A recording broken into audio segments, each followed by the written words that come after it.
ஹர மகாதேவா. தென்னாடுடைய சிவனே போற்றி, நாட்டவர்க்கும் இறைவா போற்றி. சித் சபேஷா சிவசிதம்பரம் நம சிவகாமியை ஜெகதம்பிகே திருச்சிற்றம்பலம். பேசும் பொருளுக்கு இலக்கிதமாம் பேச்சிறந்த மாசில் மணியின் மணி வார்த்தை பேசி பெருந்துறையே என்று பிறப்பறுத்தேன் நல்ல மருந்தின் அடி என் மனத்தே வைத்து. திருச்சிற்றம்பலம். எள்களின்றி இமயவர் கோனை ஈசனை வழிபாடு செய்வாள் போல் உள்ளத்து உள்கி உகந்து உமை நங்கை வழிபடச் சென்று நின்றவா கண்டு வெள்ளங்காட்டி வெருட்டிட அஞ்சி வெறுவி ஓடி தழுவ வெளிப்பட்ட கள்ளக்கம்பனை எங்கள் பிரானை காண கண் அடியேன் பெற்றவாறே.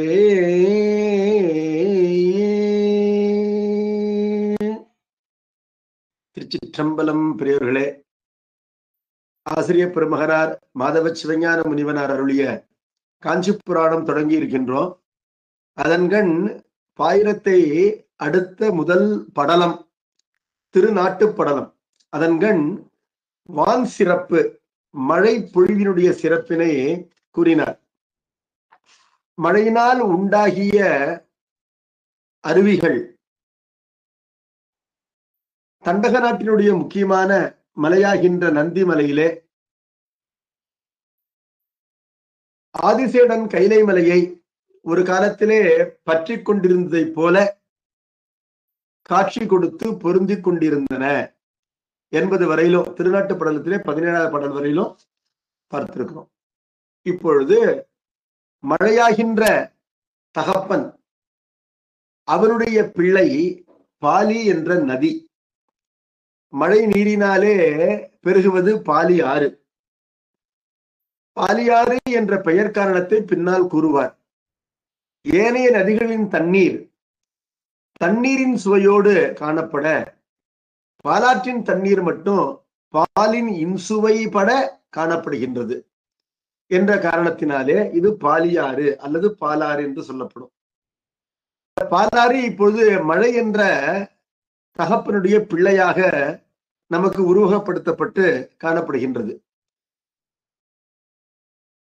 கண்ணப்ப நாயனாருடைய தகப்பன் எவ்வாறு கண்ணப்ப நாயனாருக்கு அரசுரிமை அளித்து நீ நாளைக்கு கன்னி வேட்டையாடி தொடர்ந்து இந்த நாட்டினை என்னை விட சிறப்பாக மாற்றார் புலம் கவர்ந்து வளம் பெருக்கி வேடர்களை புறந்தர வேண்டும் என்று கட்டளையிட்டானோ அதே போல இந்த மழையாகின்ற மன்னன் தகப்பன் தன் மகனாகின்ற பாலாறு இளவரசன் அவனுக்கு நந்திமலையின் கண் முடிசூட்டி நீ இந்த தண்டக நாடு முழுவதும் பறந்து சென்று ஆங்காங்கு இருக்கின்ற குறுநில மன்னர்களாகின்ற குறும்புகளை எரிந்து வென்று அவர்களுடைய செல்வத்தை கவர்ந்த செல்வத்தினும் பல மடங்கு அதிகமாக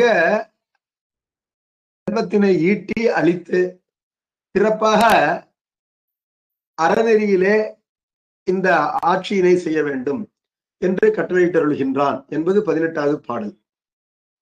குறை புனல் தொண்டை நாட்டை குறும்பெறிந்து அடிப்படுத்து புரை தப நடாத்து என்னா புதுமுகில் அரசன் நந்தி வரைமிசை இருந்து வெந்தா மணிமுடி சுட்டி உய்ப்ப திரைப்படு பாலி வல்லே சிலை நின்றிழிந்து போந்து. இதெல்லாம் குலகம் என்ற செயல்கள், அதாவது வினை முற்று பெறாத செய்யுள்கள். தொடர்ச்சியாக செய்யுள் ஓடிக்கொண்டே இருக்கும். பின்னால் வருகின்ற ஒரு செய்யுளிலே வினை முற்று பெறும். குறைப்புனல் தொண்டை நாட்டை பலவிதமான அருவிகளாலும் நீரோடைகளாலும் ஒலிக்கின்ற வெள்ளம் கொண்டிருக்கின்ற தொண்டை நாட்டினை குறும்பு எறிந்து, குறும்பு என்பது குறுநில மன்னருக்கான ஒரு சொல். ஆங்காங்கு சிற்றூர்களை ஆள்கின்ற மன்னர்கள் அவர்கள் குறும்பர்கள் என்று சொல்லப்படுவார்கள். அவர்களை எல்லாம் வென்று அடிப்படுத்து ஒரு நாடாக செய்து தண்டக நாட்டினை புரைதவ நடாத்து என்ன? புரை என்றால் குற்றம், தப என்றால் நீங்கும் வண்ணம். குற்றம் நீங்கும் வண்ணம் அரசியலிலே குற்றம் ஏற்படாதபடி நீ நல்ல அறநெறியிலே இந்த நாட்டினை நடத்துக என்று புதுமுகில் அரசன் என்றால் புதிதாக பொழிந்த மழையாகின்ற அரசன் நந்தி வரைமிசை இருந்து நந்திமலையாகின்ற மலையின்கண் இருந்து வேந்தா மணிமுடி சூட்டி யாரினை வேந்தாக இளவரசனாக மணிமுடி சூட்டி யாரினை என்று கேட்டால் பாலியினை. பாலி என்பது செய்யப்படும் பொருள் அடுத்த அடியிலே வருகின்றது. பாலியாற்றினை நீ இந்த நாட்டிற்கு நீ இளவரசன் என்று மணிமுடி சூட்டி உய்ப்ப அவனை செலுத்த திரைப்படு பாலி அலைகளோடு கூடிய பாலி என்ற அந்த அரசன் வல்லே என்றால் விரைந்து சிலை நின்று இழிந்து போந்து சிலை என்றால் மலை மலையிலிருந்து கீழே இறங்கி வருகின்றான் பாலியாகின்ற அந்த ஆற்று அரசன். அடுத்து வரும் பாடல்களிலே ஒரு அரசனுக்கும் ஒரு ஆறுக்கும் சொல் ஒப்புமையினாலே ஸ்லேடை வகையாக ஆறு எவ்வாறு தான் செல்கின்ற வழிகளில் எல்லாம் அறத்தினை வளர்க்கின்றது, பகையினை அடக்குகின்றது என்பதை காட்டி அது அரசனை போல் விளங்குகின்றது என்பதை சொல்லப் போகின்றார்.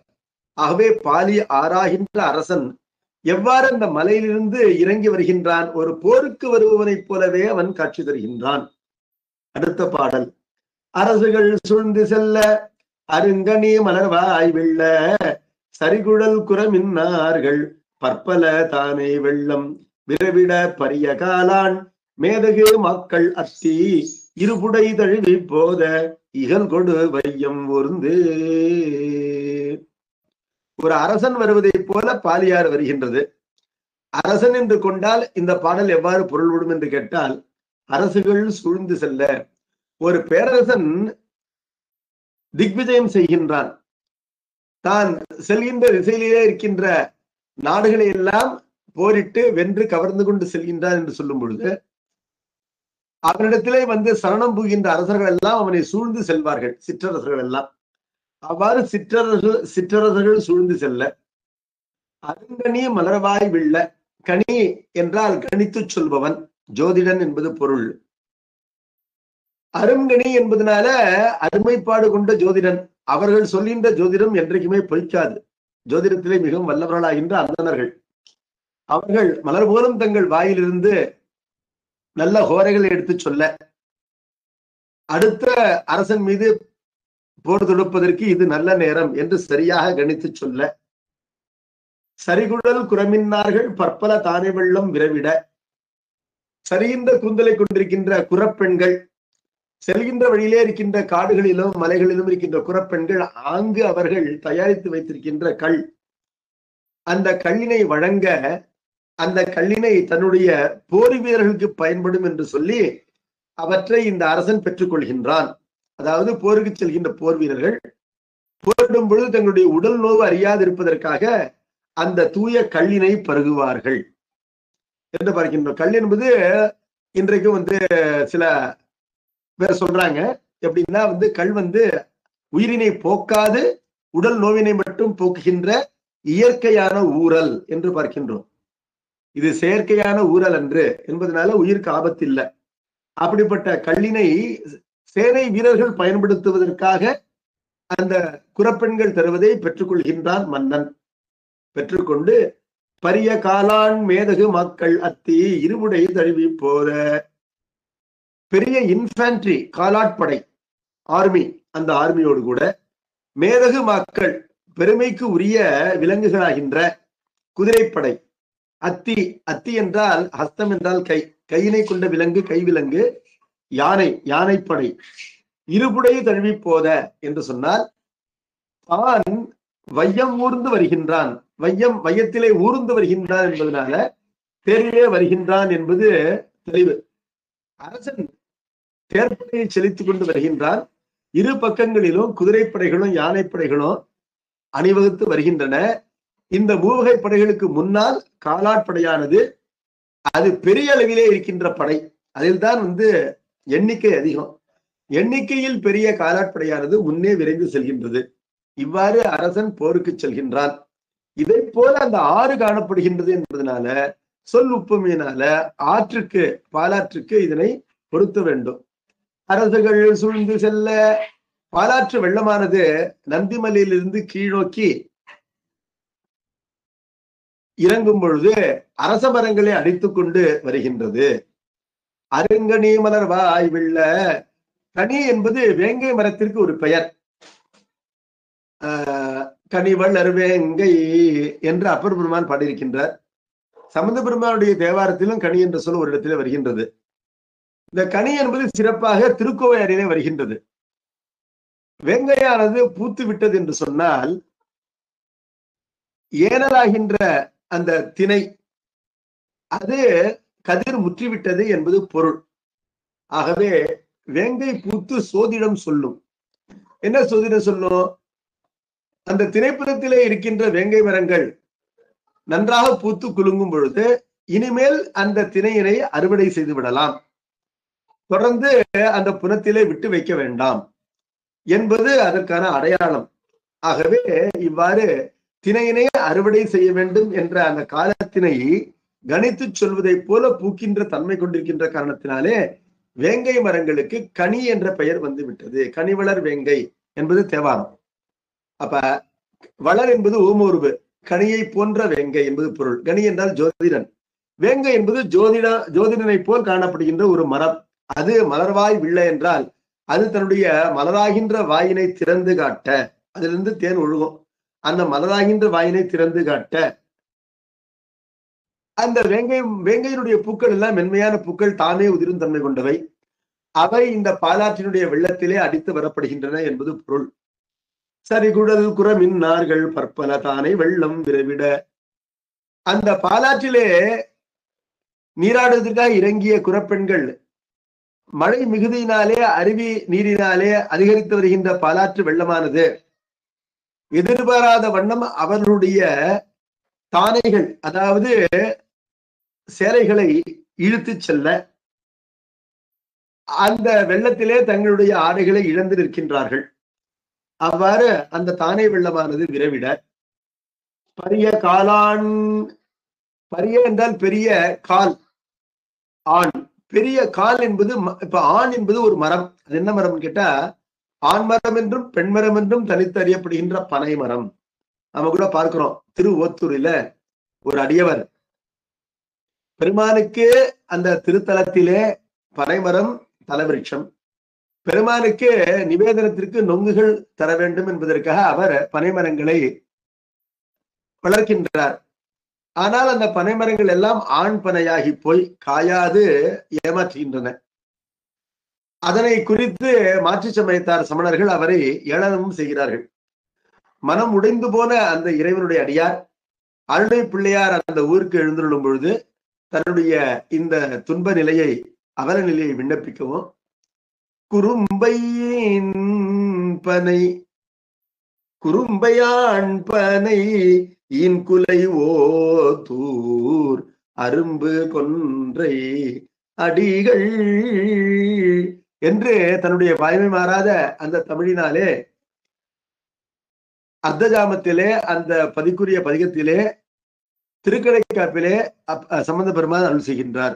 குறும்பை ஆண் பனை குலையினும் என்று அருள் செய்கின்றார். குறும்பை ஆண் பனை இன் குலை ஓதூர் அரும்பு கொன்றை அடிகளை பெரும் புகலியுள் ஞான சம்பந்தல் சொல் விரும்புவார் வினை வீடே என்ற பாடல் அருளியவுடன் அந்த ஆண் பனைகள் எல்லாம் குறும்பை ஈனுகின்ற பெண் பனைகளாக ஆகி அந்த குறும்பைகளையும் ஈந்தன என்று பார்க்கின்றோம்.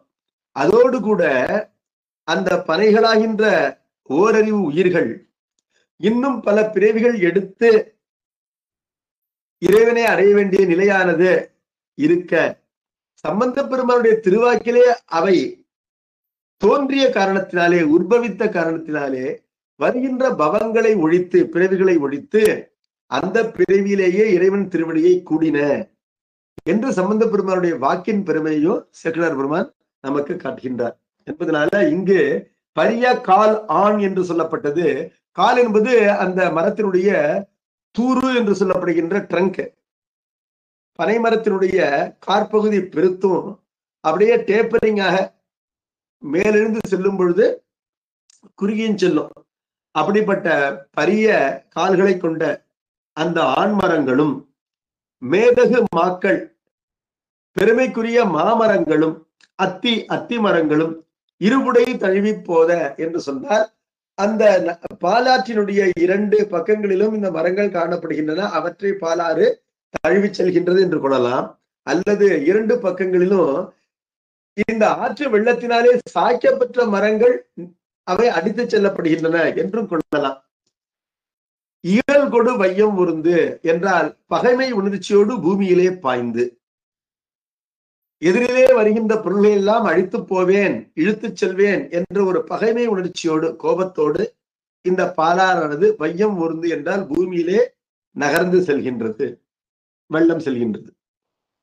அணிவகுத்தெழுந்து குன்றர் அரும்பெறல் குறிச்சி புக்கு மணிவகை ஆரம் பூண்டு மதுக்குடவிருந்து மாந்தி தனிவர விழிக்கொண்டேகி தலைத்தலை வெட்டம் போகி துணிபட மக்கள் எல்லாம் தொலைத்துடன் இருத்து சென்று. அரசனுக்கு சொல்லும் பொழுது அரசன் தன்னுடைய படைகளை அணிவகுத்து எழுந்து செல்கின்றான். அதாவது தனித்தனி படைகளாக அவை காணப்படுகின்றன. காலாட்படை தனியாக, குதிரைப்படை தனியாக, யானைப்படை தனியாக, தேர்ப்படை தனியாக 4 வகை படைகள் சதுரங்க சேனையும் தனித்தனியாக அணிவகுத்து அழைத்து செல்கின்றான். அப்படி சொல்லும் பொழுது ஒரு நந்திமலையிலிருந்து இறங்கி பள்ளத்தாக்கிற்கு வந்து இன்னும் வேறொரு மலையிலே ஏறி அங்கிருக்கின்ற குறவருடைய குறிச்சிகளை எல்லாம் அகப்படுத்தி கொண்டு செல்கின்றான். அங்கிருக்கின்ற குறும்புகளை எறிந்து செல்கின்றான். குன்றர் அரும்பெறல் குறிச்சி புக்கு. அப்பொழுது தொடர்ந்து எதிரிலே இருக்கின்ற மலையிலே இருக்கின்ற பெறுதற்கு அரிய குறிச்சி என்பது, குறிஞ்சி என்பது மலைநாடு, மலைநாட்டு சிற்றூர். அந்த சிற்றூரிலே புகுந்து மணிவகை ஆரம் பூண்டு அங்கு இவனுக்கு ஒரு எதிர்ப்பும் இல்லை. அங்கிருக்கின்ற குறவர்கள் இவரிடத்திலே சரணடைகின்றார்கள் என்பதனால அவர்கள் தருகின்ற மாணிக்கங்களாகின்ற அந்த மாலையை அணிந்து மதுக்குடவிருந்து மாந்தி அங்கு அவர்கள் அளிக்கின்ற புதிய மதுக்குடம் அந்த குடத்தினை பருகி அந்த விருந்தினை பருகி தனிவர வெளிக்கொண்டேகி தலைத்தலை வெட்டம் போகி அந்த காட்டுப்பகுதி மலைப்பகுதியிலே எதிர்ப்பதற்கு மன்னர்கள் இல்லை என்பதனால அங்கிருக்கின்ற புலி, கரடி, சிங்கம் ஆகியவற்றை வேட்டையாடி சென்று துணிபட மக்கள் எல்லாம் தொலைத்துடன் இருத்து சென்று அந்த வேட்டையாடப்பட்ட மிருகங்கள் எல்லாம் வெற்றுண்டு வீழ அவற்றை எல்லாம் தன் வெற்றிக்கு அடையாளமாக சிறிது தூரம் இழுத்து செல்கின்றார்கள் சேனை வீரர்கள் என்பது அரசனுக்கு பொருந்தும். அதை போல காணப்படுகின்றது. உண்மையிலே அங்கு அரசன் சண்டைக்கு வரல, செல்வதெல்லாம் பாலியாறு தான். அதனுடைய செய்கை ஒரு அரசன் போருக்கு செல்வதை போல் இருக்கின்றது என்று சொல்ல வேண்டும் சொல் ஒப்புமையினாலே. இந்த பாலாறானது அணிவகுத்து எழுந்து செல்கின்றது என்றால் பாலாற்றிலே அடித்து வரப்படுகின்ற பொருள்கள் எல்லாம் வெவ்வேறு பொருள்களாக அது வரிசைப்படுத்தி காட்டுகின்றது. இவை அத்தி மரங்கள், இவை வேங்கை மரங்கள், இவை மாமரங்கள், இவை தேனடைகள், இவை வேங்கை மலர்கள் என்று, இவை சந்தனக்கட்டைகள் என்று இவ்வாறு அணிவகுத்து வரைப்படுத்தி அடித்து சென்று பெருதற்கரிய அந்த மலையூராகின்ற குறிச்சிகளிலே புகுந்து அங்கு விளைகின்ற ரத்தினங்களால் ஆகின்ற மாலைகள் எல்லாம் தான் அணிந்து என்றால் அவற்றை வெள்ளத்திலே எடுத்துக்கொண்டு சென்று அங்கிருக்கின்ற குறவர்கள் உண்பதற்காக வைத்திருக்கின்ற மது குடங்களை எல்லாம் உருட்டி சரித்து அந்த குடங்களுக்குள் இருக்கின்ற கல்லானது தன் வெள்ளத்திலே பாய்மண்டம் செய்து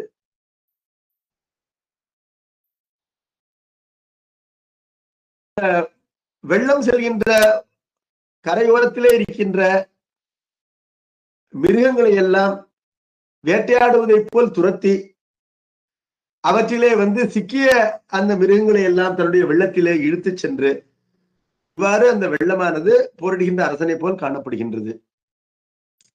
மண்டமறு மேல்கொடு வந்தனம் இன்னே தண்டக நட்டுரை தாபதர் நோயோர் பெண்டிரும் நும்மரன் ஏகுதிர் பெட்டென்று எண்டிசை அற்ப இசைப்பறை சாற்றி.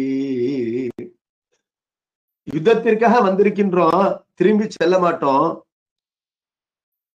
அமர் என்றால் யுத்தம், மண்டு அமர் என்றால் அதிகரிக்கின்ற யுத்தம். இந்த யுத்தமானது சில நாட்களிலே நிறுத்தப்பட போவதில்லை. இது தொடர்ந்து பல திசைகளிலும் இருக்கின்ற நாடுகளை கவர்கின்ற ஒரு யுத்தம், திக் விஜயம் இது. ஆகவே இந்த பெரிய யுத்தத்தை மேற்கொண்டு வந்திருக்கின்றோம். இப்பொழுது இடைப்பட்டிருக்கின்ற தண்டகர்களாகின்ற தொண்டை நாட்டிலே இருக்கின்ற தாபதர் என்றால் தபசிகள், நோயோர் என்றால் நோய்வாய்ப்பட்டவர்கள், பெண்டீர் என்றால் பெண் மக்கள் ஆகிய நீங்கள் மூவரும் நும் அரண் ஏகுதிர் பெட்டென்று. பெட்டென்று என்றால் விரைந்து என்பது பொருள், விரும்பி என்பதும் பொருள். இங்கு விரைந்து என்பது பொருள். விரைந்து உங்களுக்கு பாதுகாவலா இருக்கின்ற இடங்களுக்கு செல்லுங்கள். என்ன காரணம்? பழங்காலத்துல தர்ம யுத்தம். அந்த யுத்தத்திலே நோய்வாய்ப்பட்டவர்களையோ தபசிகளையோ பெண்களையோ அந்தணர்களையோ ஆண்நிறைகளையோ கொல்வது இல்லை என்பதனால கொல்லத்தகாதவர்களாகின்ற நீங்கள் தவறி போய் கிராஸ் ஃபயர்ல செத்துடலாம், அவ்வாறு சாகக்கூடாது என்பதனால நாங்கள் சீரியஸாக யுத்தத்தின் மேல் வந்திருக்கின்றோம் என்பதனால நீங்கள் உங்களை பாதுகாத்துக் கொள்ளுங்கள் என்று பறைசாற்றுவதை போல இந்த ஆறு என்ன செய்கின்றது? அரசன் பறைசாற்றும் போது இந்த சொற்களை தெளிவாக சொல்கின்ற அந்த பறையர்கள் சொல்லி பறைசாற்றுவார்கள். ஆறு எவ்வாறு கூறுகின்றது என்றால், ஆறு ஒலித்து கொண்டு வருவது இவ்வாறு பறைசாற்றுவதை போல் காணப்படுகின்றது. தொடர்ந்து அந்த ஆறு எவ்வாறு வருகின்றது? இறால் திகிரி படை தாங்கி. இறால் என்றால் தேனடை. தேனடை என்பது வட்டமாக இருக்கும், அது சக்கர ஆயுதம் போல் இருக்கின்றது. திகிரி என்றால் சக்கரம். அப்ப சக்கராயுதம் போல் காணப்படுகின்ற தேனடைகளை தாங்கி வருகின்றது ஆறு. மலை உச்சியில் இருந்து பறித்து கொண்டு வந்த தேனடைகளை எல்லாம் அந்த ஆற்று வெள்ளம் தன் வெள்ளத்திலே கொண்டு வருகின்றது. இவக்கோடு அராத்திரல் வெஞ்சிலை. இவம் என்றால் யானை, கோடு என்றால் தந்தம். யானையினுடைய தந்தமாகின்ற திரளரா என்றால் வெற்றி குன்றாத, வெஞ்சிலை என்றால் கொடிய வில். ஆகவே யானை தந்தமாகின்ற வில்லினை கொண்டு வருகின்றது. ஒரு மன்னன் சக்கராயுதத்தோடு வருவான், வில்லோடு வருவான். மேலும் அவன் எப்படி வருவான்? அந்த வில்லிலே பூட்டப்படுகின்ற அம்போடு வருவான். இப்பொழுது சக்கராயுதம் போல தேனடை காணப்படுகின்றது, வில்லினை போல வளைந்திருக்கின்ற யானையினுடைய அந்த தந்தம் காணப்படுகின்றது. அந்த வில்லிலே பூட்டப்படுகின்ற அம்பினை போல் யாது காணப்படுகின்றதுன்னு கேட்டால் காந்தல் அரும்பு காணப்படுகின்றது. காந்தல் என்று சொல்லப்படுகின்ற அந்த பூ எவ்வாறு அது பாம்பினுடைய தலை போல் இருக்கும், அதனுடைய அரும்பு என்று சொன்னோம். அது மலர்ந்தால் பாம்பினுடைய படம் போல துடுப்போடு காணப்படும் என்று முன்னர் பார்த்தோம். அந்த காந்தல் அரும்புகளையே இந்த வில்லிலே பூட்டுகின்ற அம்புகளை போல பாரியாரானது கொண்டு வருகின்றது. ஆகவே போருக்கு செல்கின்ற மன்னன் சக்கரப்படை, வில், அம்பு இவற்றை ஏந்தி வருவதை போல இந்த ஆறானது தேனடை, யானையின் தந்தம் மற்றும் காந்தல் அரும்பு ஆகியவற்றை ஏந்தி வருகின்றது. நராப்பையில் கோல். காந்தல் அரும்பு என்பது தேன் தடவப்பட்ட கோல், அம்பு. ஆனால் மன்னன் பயன்படுத்துவது நரா இல்ல, அது நச்சு. நச்சு தடவப்பட்ட அம்பினை அவன் பயன்படுத்துகின்றான். நச்சிற்கு பதிலாக தேனை தடவிய அம்பினை இங்கு இந்த பாலாரானது ஏந்தி நல் வீரமராப்பகை மைத்துறை வெற்றி மலைந்து. வீரமானது சிறிதும் குன்றாத அந்த போர்க்களத்திலே வெற்றி மிளைந்து வெற்றி பூவினை சூடி வருகின்றது. வெற்றி என்பது தான் முனைந்து போருக்கு செல்கின்ற மன்னன் சூடுகின்ற பூ, அந்த பூ என்பது வெற்றி. இவனால் போருக்கு அழைக்கப்பட்ட மன்னன் அவன் போரினை ஏற்றுக்கொண்டு போரிட வருவதற்கு வரும்போது அணுகின்ற பூ என்பது தும்பை. இப்பொழுது போரிலே வெற்றி பெற்ற மன்னன் வெற்றி பெற்ற பிறகு அணுகின்ற பூ என்பது வாகை. இவையெல்லாம் மலர்கள். இந்த மலர்களின் பெயரிலேயே திணைகள் அமைந்திருக்கின்றன, புறத்திணைகள் என்று சொல்லப்படும். திணை என்றால் ஒழுக்கம். ஒழுக்கம் என்றால் என்ன? ஒழுக்கம் என்றால் டிசிப்ளின், அதாவது பிஹேவியர், மனிதனுடைய நடத்தை, பிஹேவியர், காண்டக்ட், அதனை ஒழுக்கம் என்று கூறுவார்கள். அந்த ஒழுக்கம் என்பது தமிழ் இலக்கணம், மனிதனுடைய வாழ்க்கைக்கும் இலக்கணம் கூறுகின்றது தமிழ் மொழி. மனிதனுடைய வாழ்க்கை என்பது வீட்டிற்கு உள்ளும் வீட்டிற்கு வெளியிலுமாக இரண்டாக இருக்கின்றது. அன்புடைய மனைவியிடத்திலே வீட்டிற்கு உள்ளே இருந்து இருவர் மட்டும் அறிகின்ற வாழ்க்கை என்பது அகம் என்று கூறப்படும். உலகமெல்லாம் அறியும் வண்ணம் இந்த மனிதன் வெளியிலே நடத்துகின்ற வாழ்க்கை புறம் என்று சொல்லப்படும். இந்த புற வாழ்க்கையும் பல திணைகளினாலே விளங்கும். அக வாழ்க்கையும் 5 திணைகளினாலே விளங்கும். இந்த 5 திணைகளினாலே விளங்குகின்ற அக வாழ்க்கையினுடைய திணைகள் உங்களுக்கு எல்லாம் சிறப்பாக நீங்கள் கேட்டிருப்பீர்கள். குறிஞ்சி, பாலை, முல்லை, நெய்தல், மருதம் என்று அன்பு நிகழ்கின்ற வரிசையிலே இவை சொல்லப்படும். இவை அன்பின் 5 என்று சொல்லப்படும். இவ்வாறே ஒரு மன்னன் போருக்கு செல்கின்றார் என்று சொல்லும் பொழுது அங்கும் திணைகள் சொல்லப்படும், ஒழுக்கம் சொல்லப்படும். அவை புறத்திணைகள் என்று சொல்லப்படும். அவைதான் இங்க நொச்சி என்றும், உழிங்கை என்றும், கரந்தை என்றும், வஞ்சி என்றும், தும்பை என்றும், வாகை என்றும் சொல்லப்படுகின்ற இந்த திணைகள். எல்லா திணைகளுக்கும் புறத்திணைகளா இருந்தாலும் சரி, அகத்திணைகளா இருந்தாலும் சரி, திணைகளுக்கு இடப்பட்டிருக்கின்ற பெயர்கள் எல்லாம் மலர்களின் பெயர்கள். நன்றா அறிய வேண்டும். வெற்றி என்பது ஒரு மலர், வாகை என்பது ஒரு மலர், தும்பை என்பது ஒரு மலர், குறிஞ்சி என்பது ஒரு மலர், அது மலையிலே மலர்கின்ற மலர். முல்லை என்பது ஒரு மலர், அது காட்டுப்பகுதியிலே மலர்கின்ற மலர். பாலை என்பதும் மலர், அது சிறிது நீர் இருந்தால் போதும் என்று இருக்கின்ற நிலத்திலே மலர்கின்ற மலர். நெய்தல் என்பது ஒரு மலர், அது கடல் சார்ந்த பகுதியிலே மலர்கின்ற மலர்.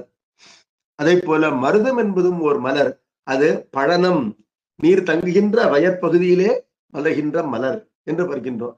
இவ்வாறு இந்த புறத்திணைகள்ல சிறப்பா சொல்லப்பட்டிருக்கின்றன. அந்த புறத்திணை ஒழுக்கத்தினை இப்பொழுது கூறுகின்றார், குறிப்பினாலே உணர்த்துகின்றார் நம்முடைய ஆசிரியர். வெற்றி பூவினை சூடி மிளைந்து என்று இருக்க வேண்டும், மலைந்து என்று இருக்கின்றது. முல்லையின் வேந்து முடித்த கரந்தை ஒல்லை அழைத்து உயரானிரை பற்றி. முல்லையின் வேந்து என்பது உருவகம், முல்லையாகின்ற அரசன். இப்பொழுது குறிச்சி பகுதியிலிருந்து கீழே இறங்கி வருகின்ற நதியானது குறிஞ்சி நிலத்தை அடுத்து காணப்படுகின்ற நிலம் என்பது முல்லை நிலம். மலை நிலத்தை அடுத்து காணப்படுவது காட்டுப்பகுதி. அந்த காட்டுப்பகுதியினுடைய அரசன், அந்த அரசன் கரந்தை முடித்து வருகின்றான், அதாவது போரினை ஏற்றுக்கொண்டு வருகின்றான். அவனை அழைத்து என்றால் சிரமப்படுத்தி அவனை தோற்கடித்து, உயர் ஆண்நிறை பற்றி நிரம்ப பசுக்கூட்டங்களை கவர்ந்து கொண்டு. ஒரு அரசன் இவ்வாறு செல்லும் பொழுது இடையிலே காட்டுப்பகுதியில் இருக்கின்ற ஆயர் குலங்களை எல்லாம் சிரமப்படுத்தி அவர்களிடமிருந்து பசுக்களை கவர்ந்து செல்வான். அதே போல இந்த நதியானது பசுக்கூட்டங்களை கவர்ந்து தன்னுடைய வெள்ளத்திலே இழுத்து செல்கின்றது. மெல்லிதழ் தின்று சிவந்தழு வைத்தோள் நல்லவர் கற்பை அழித்து நடந்து. இவ்வாறு அன்று இன்று என்றுமே இந்த சேனை வீரர்கள்ல செல்கின்ற ஊர்களிலே இருக்கின்ற சில பெண்களையும் அவர்கள் அலைக்கழிப்பார்கள்.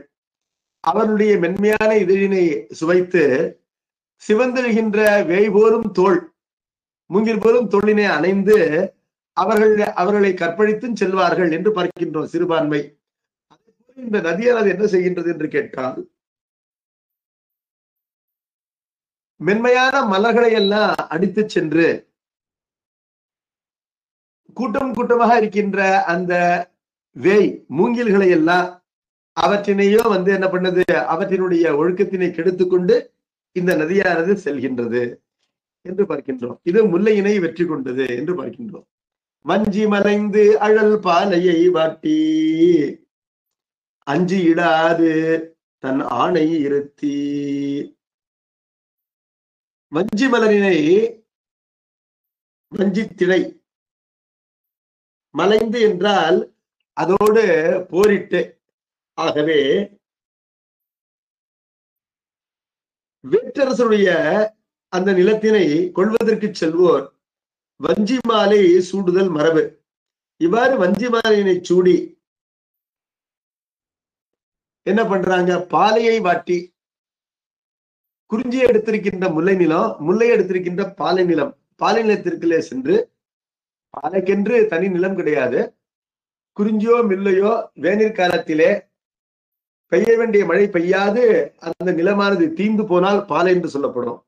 அப்படி பாலையாக கூடிய தன்மை கொண்டிருக்கின்ற நிலம் பாலை நிலம் என்று சொல்லப்படும். அந்த பாலையிலே பாட்டி அஞ்சி இடாது என்றால் பாலையிலே வழிப்பறி செய்பவர்கள் அதிகம் இருப்பார்கள். அவர்களுக்காக சிறிதும் அச்சப்படாமல் தன் ஆணை இருத்தி தன்னுடைய ஆணையினை இருத்துகின்றது இந்த பாலாறு. எவ்வாறு நிறுத்துகின்றது என்று கேட்டால், நீரில்லாத பாலைவனத்திலே தன்னுடைய ஆற்றின் நீரினாலே ஆங்காங்கு சிறு குட்டைகளையும் குளங்களையும் உண்டாக்குகின்றது இந்த நதி என்பதனால தன்னுடைய ஆணையை அங்கு இருத்துகின்றது. பாலாறு இந்த வழியாக சென்றிருக்கின்றது என்பதை காட்டும் முகமாக ஆங்கிருக்கின்ற பள்ளப்பகுதிகளிலே நீரானது தேக்க வைக்கப்பட்டிருக்கின்றது. அவ்வாறு தன் ஆணையினை இருத்தி எஞ்சவுரா மருத திரையோடும் வெஞ்சமரேற்று உழிங்கை துணர் வைந்து, பாக்கி இல்லாத எதற்கும் உடைந்து போகாத தோற்க விரும்பாத மருதத்து இரையோடும், மருதம் என்பது வயலும் வயல் சார்ந்த இடமும், அந்த வயலரசனோடு கூட வெஞ்சமர் ஏற்று பெரிய பொறினை மேற்கொண்டு உழிங்கை துணர் வைந்து, துணர் என்றால் ஜோடியாக இருக்கின்ற பூ, உழிங்கை பூவினுடைய அந்த ஜோடியினை புனைந்து, வைந்து என்றால் புனைந்து, தடுத்தெதிர் நின்ற தடங்கரையெல்லாம் படுத்தும் அதன் பயில் பாசறை வீட்டி மடுக்குளம் ஏரியின் வாட்டம் அனைத்தும் கெடுத்தனம் என்று தழியை கிளர்வுற்று. இவ்வாறு வயற்பகுதி மருத நிலத்திலே செல்லும் பொழுது தடுத்து எதிர் நின்ற தடங்கரை எல்லாம் என்றால், ஏற்கனவே அந்த ஆறு போயிருக்கின்ற பகுதிகள் எல்லாம் கரையானது பெரிதாக வகுத்திருக்கின்றார்கள். மழைக்காலத்திலே வெள்ளம் வந்தால் ஊருக்குள் வராத வண்ணம் பெரிய கரை வைத்திருக்கின்றார்கள். அந்த அவர்கள் கட்டிய கரையையும் இந்த புது புனல் என்ன செய்கின்றது, அந்த கரையெல்லாம் உடைத்து கொண்டு ஊருக்குள்ளே செல்கின்றது. தடுத்து எதிர்ந்த தடங்கரை எல்லாம் படுத்து என்றால் அவற்றை வீழ்த்தி, படுத்தும் அதன் பயில் பாசறை விட்டு, அதன் பக்கத்திலேயே தனக்கு ஒரு பாசறைகளை கட்டிக் கொள்கின்றது இந்த வெள்ளமானது. மன்னர்களைப் போல பாசறை என்பது போருக்கு செல்கின்ற சைன்யங்கள் இரவிலே தங்குவதற்கு உண்டாக்குகின்ற கேம்ப்ஸ். அதே போல ஆங்காங்கு தங்குவதற்குரிய பள்ளங்களிலே தங்கி செல்கின்றது இந்த பாலாறு. பாசறை போல அவற்றை பயன்படுத்துகின்றது. குளம் ஏரியின் வாட்டம் அனைத்தும் கெடுத்தனம் என்று தழிக்கிளர் உற்று, அருகிலே இருக்கின்ற மடு குளம் ஏரி இவற்றினுடைய வாட்டம் என்றால் மன வருத்தம். அது இன்னொரு பொருள் பள்ளம். அந்த பள்ளத்தினை தூர்த்து என்று சொன்னால் மடுவிலோ குளத்திலோ ஏரியிலோ இருக்கின்ற பள்ளமானது வெளியிலே தெரியாத வண்ணோ நிரம்ப நீரினை பெய்து அவற்றினை நிரப்புகின்றது இந்த பாலாறு. மருத நிலத்திலே இருக்கின்ற மடுக்கள் குளங்கள் ஏரிகள் அனைத்தும் நிரம்பிவிட்டன என்பது பொருள். வீரியடாவகை வெஞ்சிரை கோலி தூரிடு மல்லற தொலைந்து அழிவெய்த சீரியடர்ந்து தெளித்து முள்வேலி கீரி வளைந்து கிடங்கினை நீங்கி. வருகின்ற பாலாற்று வெள்ளம் பொங்கி அழிக்காத வண்ணம் அவர்கள் எல்லாம் பெரிய மதகுகளையும் அணைகளையும் உண்டாக்கி இருக்கிறார்கள். யாரு? மல்லர்கள். மல்லர் என்றால் வேலைக்காரர்கள், அதாவது உழவு தொழில் செய்கின்றவர்கள். அவர்கள் மனமானது சோர்ந்து போய் அழிவெய்தும்படி அவர்கள் உண்டாக்குகின்ற சிறைகளை எல்லாம் சினந்து கொண்டு அடர்த்து அழித்து அவற்றை ஒரு பக்கமாக தள்ளி முள்வேலி கீறி வளைத்து, முள்ளினால் அவர்கள் உண்டாக்குகின்ற வேலிகளையும் அவற்றை நொறுக்கி போட்டு கிடங்கினை நீங்கி என்று சொன்னால், ஒவ்வொரு ஊருக்கும் வெளியிலே அமைந்திருக்கின்ற அகழிகள், அந்த அகழிகளிலே பாலாற்று வெள்ளமானது பாய்ந்து நிரம்பி அந்த அகழிலிருந்து வெளிக்கொண்டு பாய்கின்றது. அகழியிலே சென்று சேர்ந்து நிரம்பி வெளியிலே செல்கின்றது பாலாற்று வெள்ளம். கிடங்கினை நீங்கி நொச்சியை முற்றி அந்நொச்சியின் உள்ளார் பச்சிள நொச்சி பறித்து அணியாமே நச்சிய தும்பை நறுந்துணர் சூடி அச்செழு மாமதில் முற்றும் அகழ்ந்து. இந்த அகழி என்பது மதிலுக்கு வெளியிலே காணப்படும். ஊர்களுக்கு காவலாக மதில்களும், மதில்களிலே யாரும் ஏறி விடாத வண்ணம் மதிலினை சுற்றி அகழியாகின்ற கிடங்கும் காணப்படும். கிடங்கினை சேர்ந்து நிரம்பி வெளிச்செல்கின்ற பாலாற்று வெள்ளம் கிடங்கின் கரையிலே இருக்கின்ற மதில்களை எல்லாம் உடைத்து போடுகின்றது. நொச்சியை முற்றி, நொச்சி என்றால் மதில், நொச்சி என்பது ஒரு மலர், இரண்டிற்கும் பொது. அந்நொச்சியின் உள்ளார் மதிலுக்குள் இருக்கின்ற மக்கள் பச்சிள நொச்சி பறித்தணியாமே, அவர்கள் எதிர்த்து சண்டை போட முடியாமல் என்பது பொருள். எதிர்த்து சண்டை போட முடியும் என்றால் அவர்கள் நொச்சி மலரை சூடிக்கொண்டு வருவார்கள். இப்பொழுது அவர்கள் சண்டை போட வருவதற்கு அவர்களுக்கு திராணியே இல்லை. திடீரென்று இந்த பாலாற்று வெள்ளமானது அவருடைய மதியினை இடித்து தள்ளி உள்ளே செல்கின்றது என்பதனால அவர்கள் எச்சரிக்கையின்றி இருக்கின்றார்கள் என்பதனால அவர்கள் நொச்சி அணிந்து போருக்கு வர முடியாது என்று அவ்வாறு அவர்கள் போருக்கு வர முடியாமல் செய்து நச்சிய தும்பை நருந்துணரு சூடி அச்செழு மாமதில் முற்று மகிழ்ந்து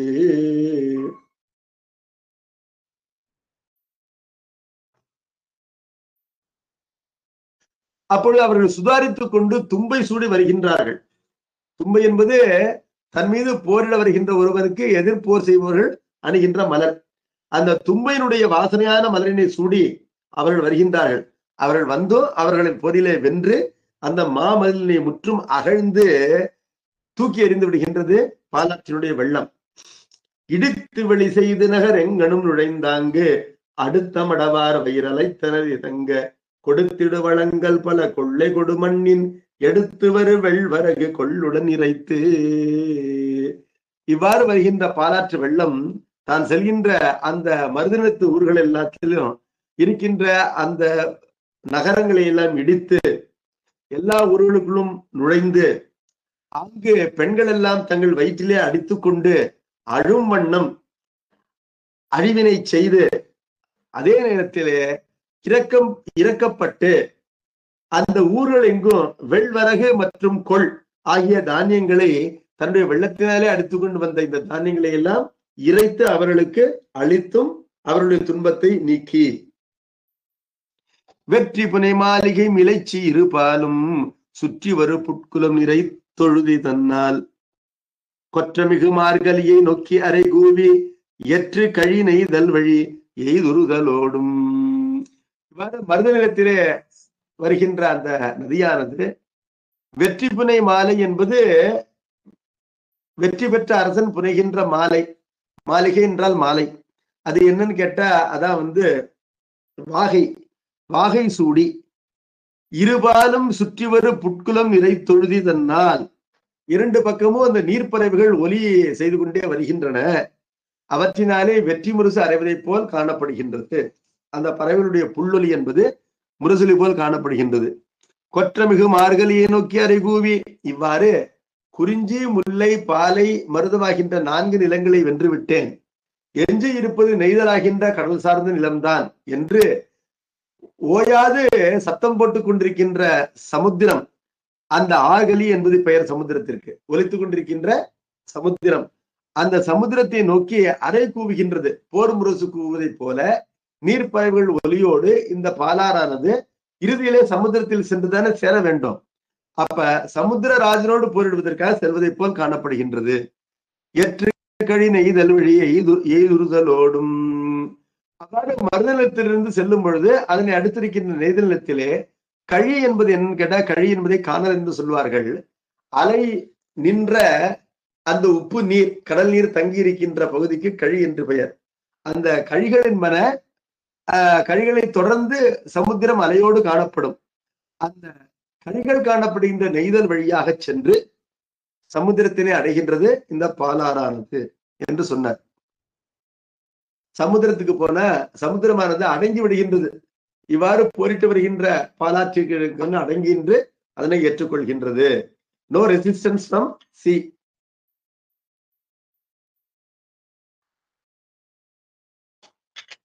பாலாறு என்ற அந்த அரசனுக்கு நெய்தல் நிலத்திலே எந்த விதமான ஒரு எதிர்ப்பும் இல்லை என்பதை பார்க்கின்றோம். உணர்ந்து பவளம் தரளமாதி வவ்வு திரை ஏந்தி எதிர் கொண்டடி வணங்க. இவ்வாறு சமுத்திரத்தை நோக்கி செல்கின்ற பாலாற்றிற்கு திரையாக கப்பமாக அந்த நெய்தல் நிலம் என்ன செய்கின்றது என்றால், சமுத்திரத்திலே விளைகின்ற முத்துக்களையும் பவளங்களையும் நிரம்ப அப்படியே தாம்பாளமாக கொண்டு வந்து தட்டு தட்டாக கொண்டு வந்து கப்பமாக செலுத்துகின்றது. அது தன்னுடைய திரைகளிலே சமுத்திரமானது இந்த பவளங்களையும் முத்துக்களையும் ஏந்தி வந்து பாலாற்றினுடைய திருவடியிலே வந்து சமர்ப்பிக்கின்றது. கொண்டு அடிவணங்கவும் செவ்விதின் உவந்து உடனேயே மகிழ்ச்சி பெற்று பயம் ஈந்து சினமாறி, உடனேயே பயம் என்றால் அச்சம் இல்ல, பலன். பலனை தந்து சினம் மாறி இதுவரையிலும் எந்த ஒரு சினமானது வெற்றி கொள்வதற்கு காரணமா இருந்ததோ. போருக்கு செல்பவன் சினத்தோடு செல்ல வேண்டும். சினத்தோடு செல்லவில்லை என்று சொன்னால் அவனுக்கு வெற்றி கிடைக்காது. ஆகவே இறைவன் ராவணனை நசுக்கிறார், மன்மதனை எரித்தார், காலனை உதைத்தார் என்று சொல்லும் பொழுது சாந்த வடிவினராக இறைவன் எப்பொழுதும் இருந்தாலும் அந்த வீரச் செயல்களை செய்யும் பொழுது ஒரு சினத்தினை அவர் மேற்கொள்வார் லீலையாக. அதனை போல போரிடுவதற்கு செல்கின்ற பாலாறானது சினத்தோடு காணப்பட்டது. இப்பொழுது சமுத்திரத்தை அடையும் பொழுது அந்த சினத்தில் இருந்து நீங்கிவிட்டது. சினம் மாறி கவ்வியமை அன்போடு கலந்துள்ளதை என்றே உண்மையான அன்போடு தன்னிடம் அன்பு செய்கின்ற சமுத்திரத்திலே சென்று சேர்ந்து அதனை கலந்து காணப்படுகின்றது என்று சொன்னார்.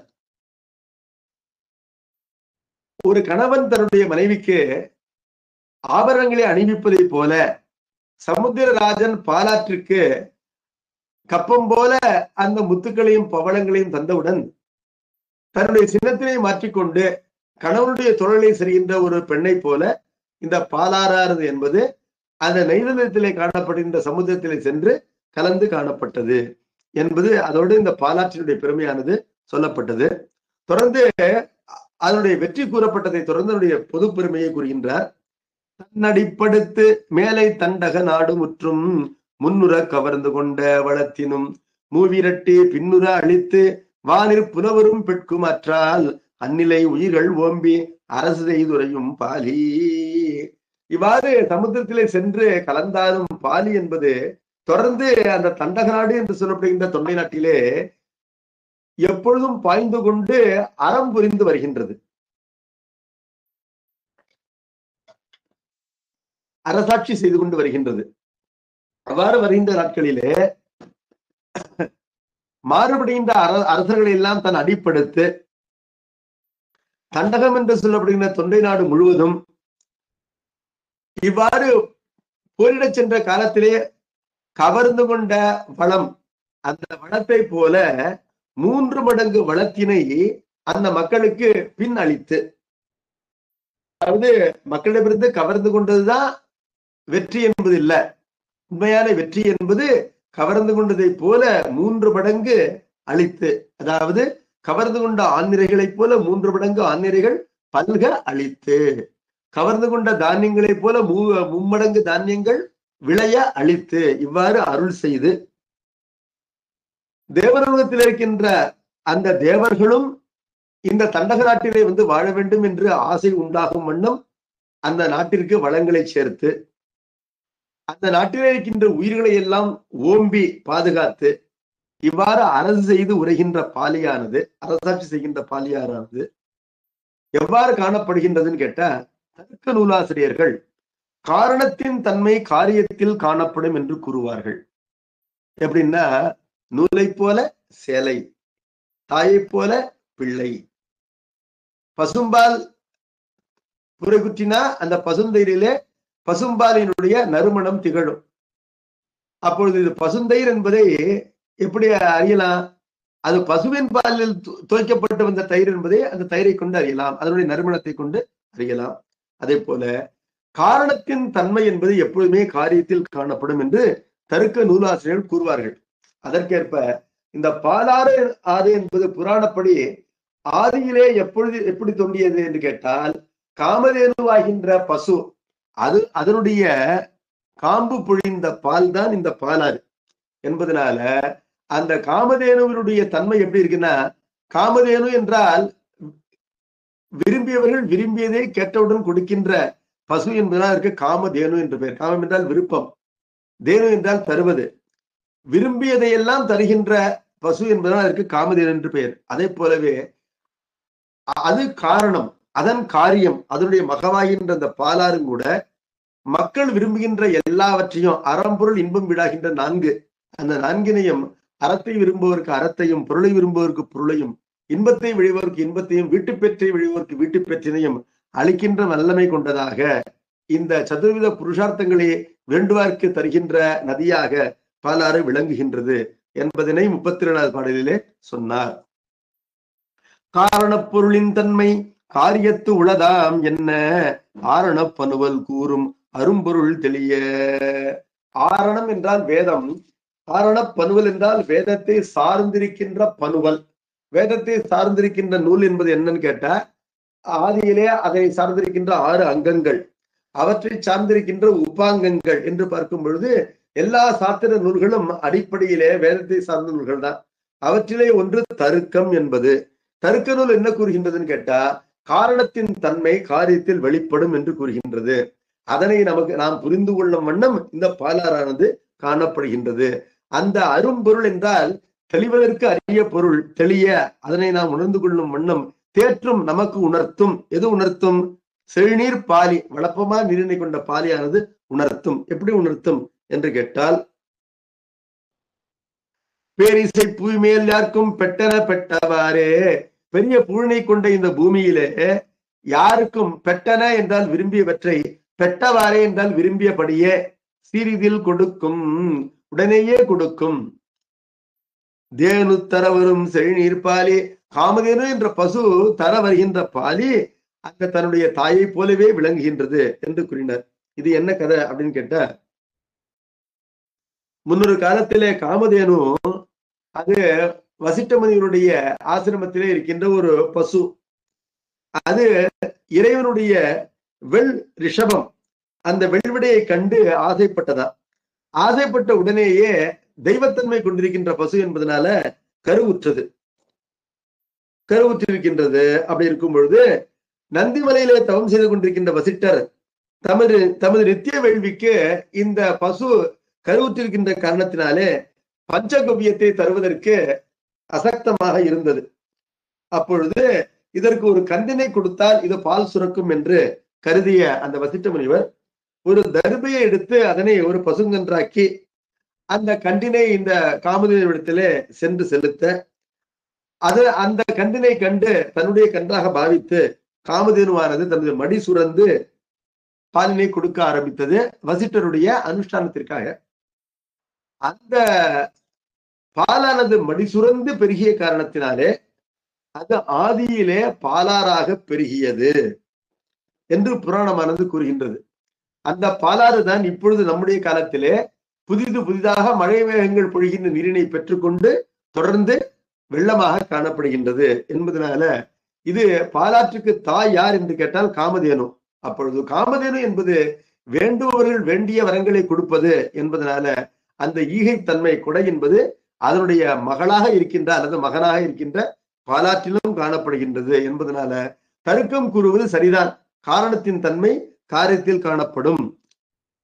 தாயை போல பிள்ளை, நூலை போல சேலை என்பது சரிதான் என்று நாம் அறிகின்றோம் என்று கூறுகின்றார். வறுமை உற்றுழியும் தொண்டை வளமலி நாட்டோர் தங்கள் இருமுடல் வருந்தி ஏனும் ஈவதற்கு ஒல்கார் அன்றே, ஒல்கார் அற்றே தெருகதிர் கனற்றும் வேனில் பருவத்தும் சீர்மை குன்றா துருமணல் அகடு கீண்டும் ஒன்புனல் உதவும் பாலி. இங்கு ஒரு ஊமை சொல்கின்றார். கொடுத்து கொடுத்து பழகிய பெரியவர்கள் தகுதி உள்ளவர்களுக்கும் துன்புற்று வந்து அடைந்தவர்களுக்கும் இல்லை என்னாதேயும் தன்மை படைத்த வள்ளல் பெருமக்கள் அவர்கள் தங்களுக்கே ஒன்றும் இல்லாமல் வறுமையாக இருக்கின்ற காலத்திலும் எவ்வாறு இளையான்குடி மாறனாயினார் தானும் தன் மனைவியுமே பட்டினி கிடைக்கின்ற நாட்களிலும் வீட்டிற்கு வந்த அடியவருக்கு அன்பாடுபட்டு உணவளிக்க முயன்றதை போல தங்கள் உயிரை போக்கியாவது வந்து கேட்பவர்களுக்கு ஒரு பொருளை கொடுத்துவிட முனைவார்களாம் அந்த வள்ளற் பெருமக்கள். அவர்களை போல அந்த பாலாறானது என்பது கடிய கொடிய அந்த வேநீர்காலத்திலே சம்மர்ல தன்னுடைய நீர் பெருக்கானது வெளியிலே காணப்படாமல் மேற்பகுதி வறண்டிருக்கின்ற நிலையிலும் நீர் வேண்டுபவர்கள் தன்னுடைய வயிற்றினை அகழ்ந்து ஊற்று போட தான் அந்த நோவினை ஏற்றுக்கொண்டு துன்புற்று அவர்களுக்கு இல்லை என்னாது நீரினை கொடுக்கின்ற கொடை குணம் கொண்டது, அந்த தொண்டை நாட்டு வள்ளல் பெருமக்களை போல என்று கூறுகின்றார். ஆற்று பெருக்கற்று அடிசுடும் அந்நாளும் ஊற்று பெருக்கால் உலகூட்டும் ஏற்றவர்க்கு நல்ல குடிப்பிறந்தார் நல்கூர்ந்தார் ஆனாலும் இல்லையென மாட்டார் இசைந்து என்ற பாடலை நம்ம இதோடு ஒப்பு நோக்கலாம். அதாவது ஆற்றிலே மேலே நீர் பெருக்கு இல்லாமல் ஆற்றிலே நடந்து செல்பவர்களுக்கு காலானது நெருப்பு போல சுடும். அந்த கோடை காலத்திலும் ஊற்று போட்டால் ஊற்றிலிருந்து நீர் பெருகி உலகு ஊட்டும், உலகிற்கு உண்பதற்கு நீர் தரும், பாசனத்திற்கு நீர் தரும் ஒரு ஆறு. அதை போல ஏற்றவர்க்கு என்றால் நல்ல பாத்திரத்திலே நல்ல குடி பிறந்தார், நல்ல குடியிலே பிறந்திருக்கின்ற கொடைகுணம் கொண்டவர்கள் நல்கூர்ந்தார் ஆனாலும் மிகுந்த வறுமையை அடைந்திருந்தாலும் வறுமையினால் அவர்கள்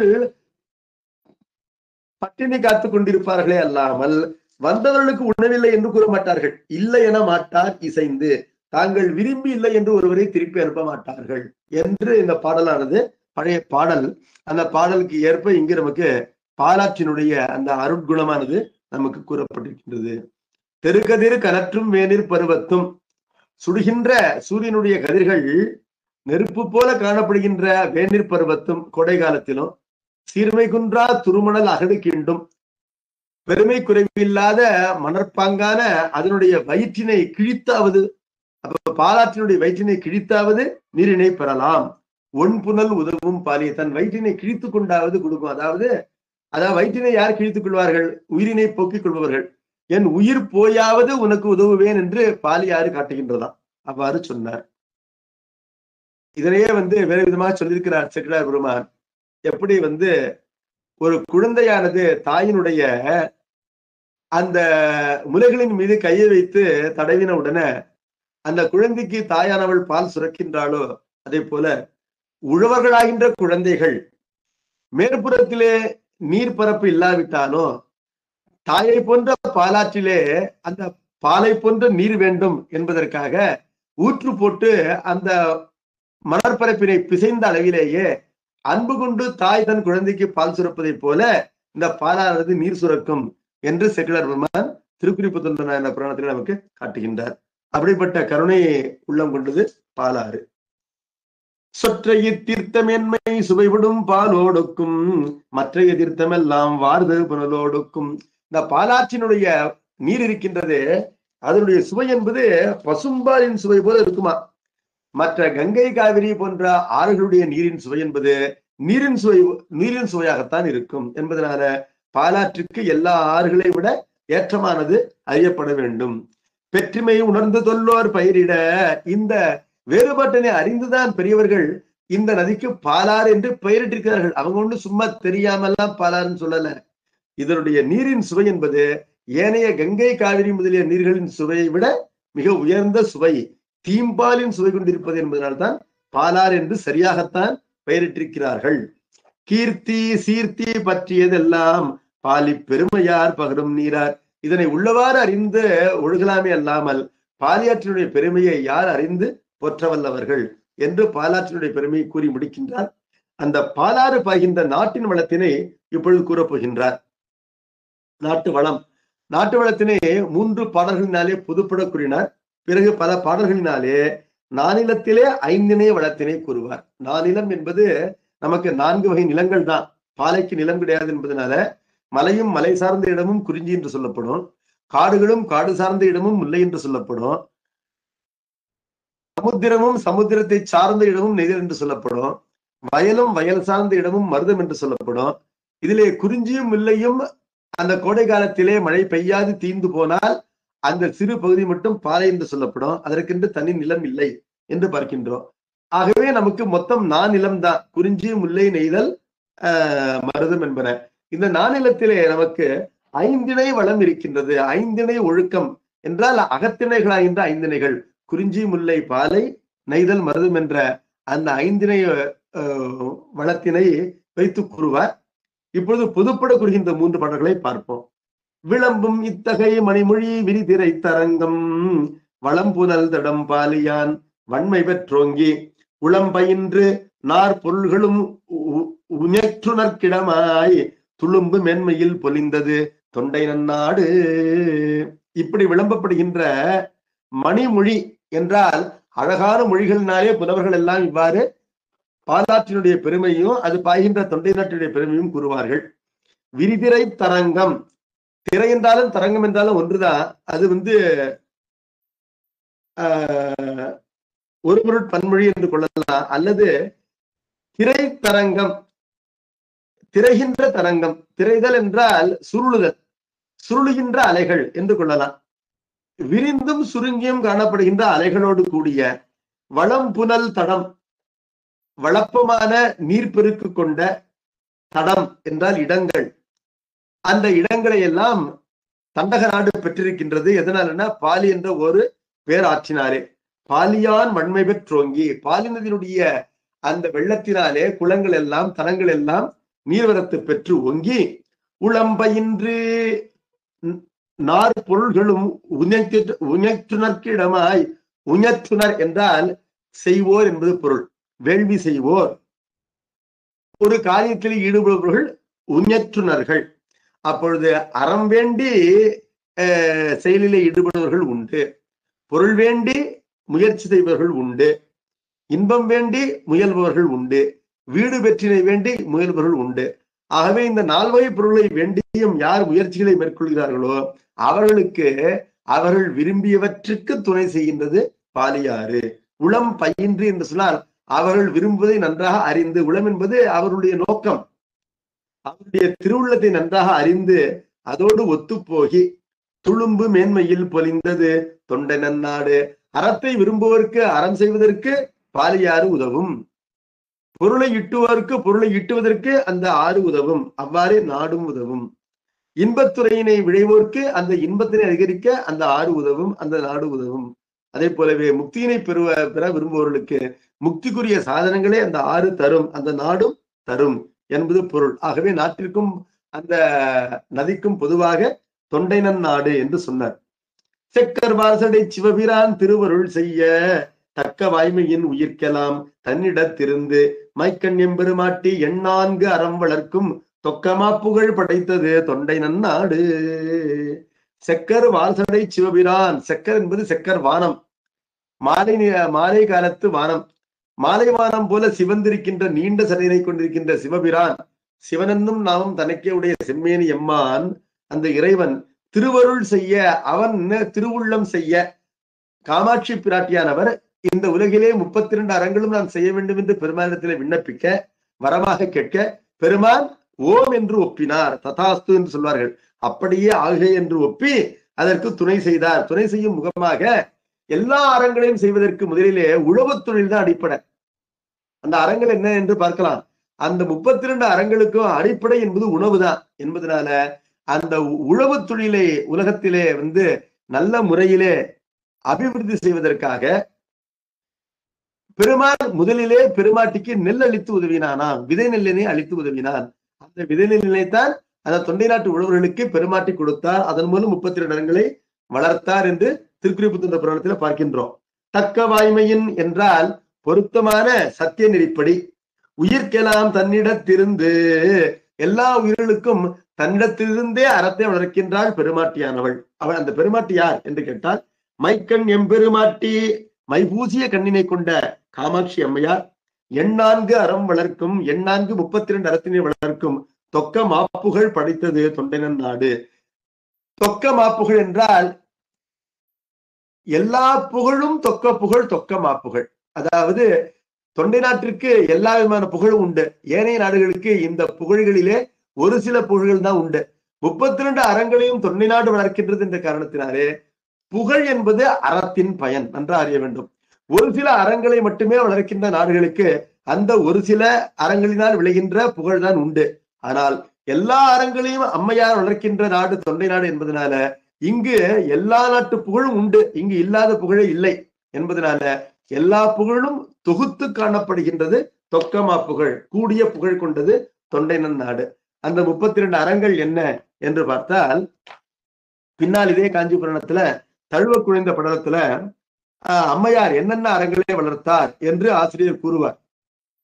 தெய்வம் தென்புலத்தார் பூதம் மானிடம் பிரமம் என்றோர் ஐவகை எச்சம் பூர்த்தம் துறந்தவர் மடங்கள் அன்பு செய்யும் இல் வாழ்வார்க்கு இல்லம் மனைக்கு உபகரணம் தேம்பூ பெய்தமை தண்ணீர் பந்தர் எங்கனும் பிறங்கு சோலை இறப்பவர் குருடர் எவ்வம் உற்றவர் புறத்தல் வெண்ணோய் துறக்கும் நன் மருந்து தூவாய் மகவினை ஓம்பல் சுண்ணம் பறித்த பாகடையே எண்ணெய் பைம்புனல் குளிப்ப வேண்டும் மறுக்கிளர் துவர்களாதே மலரனை நில் ஆண்கண்ணி கடிமணம் விளக்குமாறா கடனொழித்திடுதல் ஈசன் அடியவர் விழைவ ஈகை அக்கமா மணி வெண்ணீரு படியிலா கடவுள் பூசை உபகரணங்கள் பாசம் தடிதிரு வேதவாய்மை சைவ நூல் புராணம் நல்கல்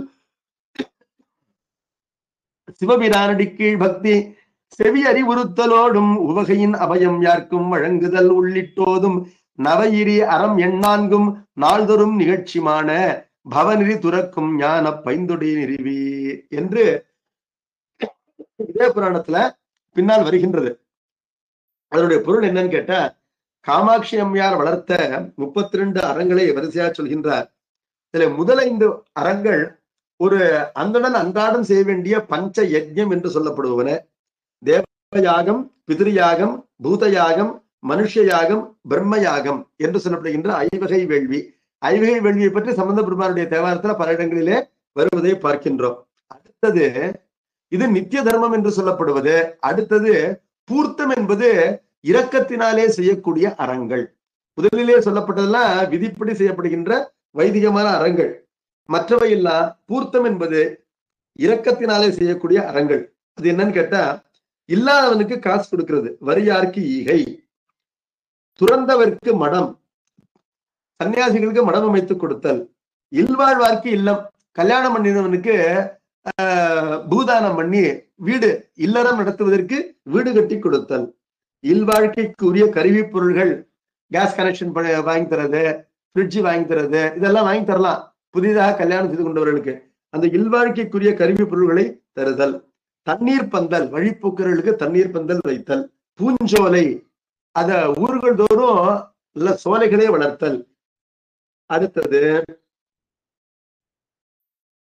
சாதிப்பவர்கள், குருடர்கள் முதலிய அங்கஹீனர்கள் இவர்களை ஆதரித்தல், ஒருவர் நோய்வாய்ப்பட்டிருந்தால் நோய்க்கு மருந்து கொடுத்தல், அப்புறம் ஒரு குழந்தைய வளர்க்கறதுக்கு யாரும் இல்லைன்னா நாம் வளர்த்தல், ஒருத்தர் தாம்பூலம் போட்டுக்கிறாங்க அப்படின்னா அவங்களுக்கு சுண்ணாம்பு கொடுக்கிறது, தாம்பூலம் கொடுக்கிறது, அப்புறம் தலைக்கு எண்ணெய் வார்த்தல், அப்புறம் குளிப்பதற்கு அரைப்பு பொடி கொடுத்தல், ஒருத்தங்க நம்ம வீட்டுக்கு வராங்கன்னா படுத்துக்கிறதுக்கு இடம் கொடுக்கிறது, படுக்க கொடுக்கிறது, அப்புறம் உரியவர்களுக்கு பூதானம் செய்தல், கோதானம் செய்தல், கன்னியாதானம் செய்தல், தொடர்ந்து விளக்கு தானம் செய்தல், ஒருவர் தீரா கடனால கஷ்டப்பட்டிருக்காங்க அதனால அவங்க உயிரே போயிடும் சொல்லும் போது காப்பாற்றுவதற்காக அவருடைய கடனை நாம் அடைத்து கொடுத்தல், சிவனடியார்கள் என்ன கேட்டாலும் கொடுக்கிறது, சிவனடியார்களுக்கு உருத்ராட்சம் கொடுக்கிறது, திரு வெந்நீர் கொடுப்பது, அப்புறம் ஒரு பூஜைக்கு உட்கார்ந்துருக்காங்கன்னா பூஜைக்குரிய பொருள்களை கொடுக்கிறது, அபிஷேகத்துக்கு பால், விளக்குக்கு எண்ணெய்,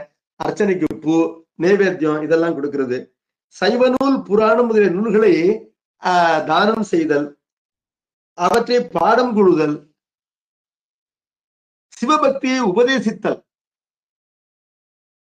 அபயமளித்தல். உயிர் பிச்சை கேட்டு வருகின்ற ஒருவனுக்கு எந்த காரணம் இல்லாமல் என் உயிர் போய்விடும் காப்பாற்றுங்கள் என்று சொன்னால் உடனேயே நம் வீட்டிலே இடம் கொடுத்து காப்பாற்றுதல்.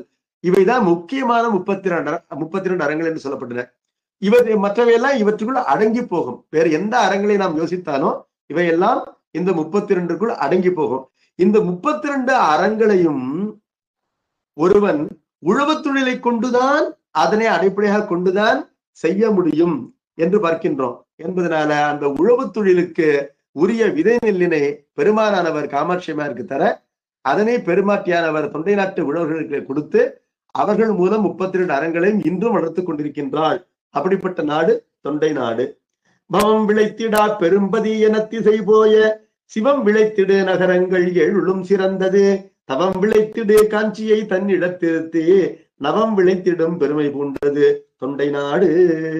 பவம் என்றால் பிறவி. பவம் விளைத்திடா பெரும்பதி, மீண்டும் பிறவி தராத முக்தி நகரங்கள் என்று சொல்லப்பட்ட திசை போய என்றால் எல்லா திசைகளிலும் பெருமையாக கூறப்படுகின்ற சிவம் விளைத்திட நகரங்கள், முக்தியினை தருகின்ற நகரங்கள். சிவம் என்பது முக்தி, ஏன்னா மேலான நன்மை என்பது முக்தி தானே. சிவம் என்றால் நன்மை. அந்த முக்தி பெற்றினை விளைத்திருக்கின்ற நகரங்கள் 7 நகரங்கள் இருக்கின்றன என்று பார்க்கின்றோம். அந்த 7 நகரங்களிலும் எது சிறந்தது என்று கேட்டால் சப்த மோட்சபுரங்களிலே மிகச் சிறந்தது காஞ்சிபுரம் தான். தவம் விளைத்திடு காஞ்சியை தன்னிடத்திருத்தி, ஒருவருக்கு வாழ வாழ அவர்கள் செய்கின்ற அவத்தையே தவமாக மாற்றி அளிக்கின்ற, தவத்தினை அதிகரிக்க செய்கின்ற அந்த காஞ்சிபுரத்தினை தன்னிடத்திலே கொண்டிருப்பது தொண்டை நாடு. ஆகவே இது ஒரு புதியது என்று சொல்ல என்ன காரணம்னா, காஞ்சிபுரத்திலே சொல்கின்ற பொய் என்பது உண்மையாகி போகும். அங்கு ஒருவருடைய பொருளை கவர்ந்தால் தானம் செய்த பயனை தரும் என்பதனால புதுமை கொண்டது காஞ்சிபுரம். அப்படிப்பட்ட நவம் விளைத்திடும் பெருமை பூண்டது தொண்டை நாடு. நவம் என்றால் புதுமை. அது சாதாரணமாக நான் சொன்ன பொருளிலும் சொல்லலாம். அல்லது நவமாய செஞ்சுரல் என்பதனால எப்பொழுதும் புதிதாக தோன்றுவது என்பது சிவஞானம் தான். அது அறிந்திருந்தும் அறிந்திருந்ததை போல் அறியப்படாதது, உணர்ந்தாருக்கு உணர்வறிய தன்மை கொண்டது என்பதனால நவம் என்பது ஞானத்தை கொடுக்கும். ஞானத்தை விளைத்திடும் பெருமை கொண்டது தொண்டைனன் நாடு. என்ன காரணம்? அது தவம் விளைத்திடுகின்ற சப்த மோட்ச பொறிகளிலே மிகச் சிறந்ததாகின்ற காஞ்சிபுரத்தினை தன் அகத்தே கொண்டது என்ற காரணத்தை கூறினார். தொடர்ந்து வருகின்ற வகுப்பிலே அந்த தொண்டை நாட்டிலே 4 நிலத்திலே 5 வளத்தினை ஆசிரியர் பெருமான் நமக்கு எவ்வாறு காட்டுகின்றார் என்பதை பார்ப்போம். நம பார்வதி பதையே, ஹரஹர மகாதேவா, சித் சபேஷா சிவசிதம்பரம். திருச்சிற்றம்பலம்.